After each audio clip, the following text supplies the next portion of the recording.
In operating one of our nation's largest jail systems, we are responsible for the care and custody of more than 6,000 people on any given day.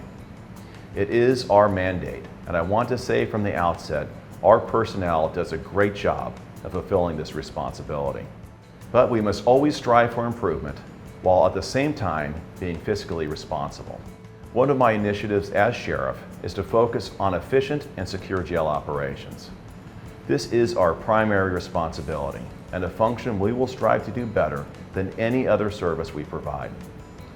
Over the last 8 years, county jails across California have seen significant changes to their inmate populations. The realignment of state prisoners to local jails and the lack of facilities for individuals with mental illness have transformed county jails.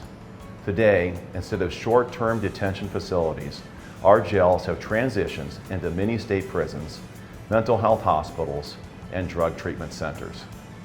Since taking office, I have worked with my Custody Operations Command to develop a reorganization plan that will make the most efficient use of our scarce resources and meet the challenges of our current jail population.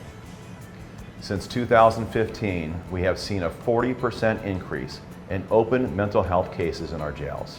The number of mental health cases now exceed 1,800 on any given day. Consequently, we must focus on enhancing our mental health services and expand the number of beds available for individuals with mental health needs. I have made the decision to make 2 significant changes to our jail operations. These decisions are intended to mitigate the risk of litigation from the state, while at the same time minimize costs to Orange County taxpayers. Operations at the James A. Music Facility will be temporarily suspended, and our agreement with the federal government to house ICE detainees will be ended. The Sheriff's Department has leased bed space to the United States Immigration and Customs Enforcement, known as ICE, since 2010. The current agreement expires in July 2020, and by contractual agreement allows for early termination.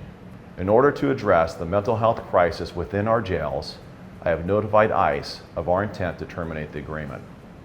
Once formally terminated, ICE has 120 days to transfer the detainees to other facilities. Unfortunately, based on statutory language within SB 54, those individuals we house on behalf of ICE will most likely be transferred outside of California, separating them from their family members who reside within the state. The conclusion of the ICE agreement will allow us to maximize the use of jail bed space and focus on the needs of the mentally ill. The loss of revenue will be offset by the savings through the temporary closure of housing operations at the music facility.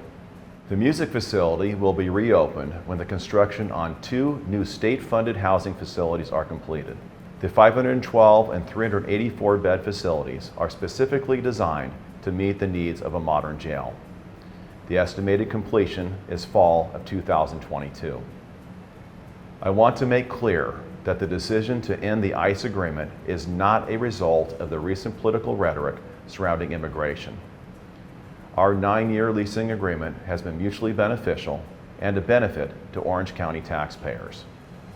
Ending the contract early is necessary to ensure that we are utilizing our resources to meet our local responsibilities. The decision to end our agreement will not impact public safety. We will continue to work with ICE within the confines of SB 54 to ensure they are alerted to the release of serious and violent offenders within our custody who have ICE detainers. Looking at our remaining facilities, I have directed that 3 of our existing housing modules be upgraded specifically to treat inmates with mental health issues.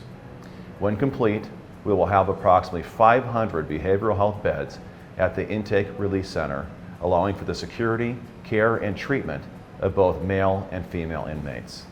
In order to accommodate the demand for mental health treatment and programming, I am increasing staff in mental health housing units. In addition, ADA compliant cells and restrooms will also be added. These upgrades will increase our capacity to better serve inmates with physical and mental disabilities and will be more conducive to mental health programs. This will ensure that those who suffer from mental illness will have greater opportunity for a successful transition when released from our custody. We will also redesign and upgrade the Intake Release Center booking operations where inmates first come when they are brought to jail. Remodeling the triage area, the privacy partitions, will provide greater confidentiality when screening for medical and mental health issues. The partitions will allow for the screening of up to 4 inmates at a time to take place, rather than the current procedure of 1 or 2 inmates at a time. This will speed up the booking process and place them in housing units at a faster rate while protecting an individual's privacy as required by law. We want to do everything we can to provide care for the inmates in our custody and connect them to services. We have a shared interest in inmates not returning to custody after they have served their time and have been released. For those inmates who are committed to a continued life of crime, they will be housed securely, away from the law-abiding community in which they prey upon. Keeping Orange County safe is our top priority. I'm honored to serve as your sheriff. Thank you.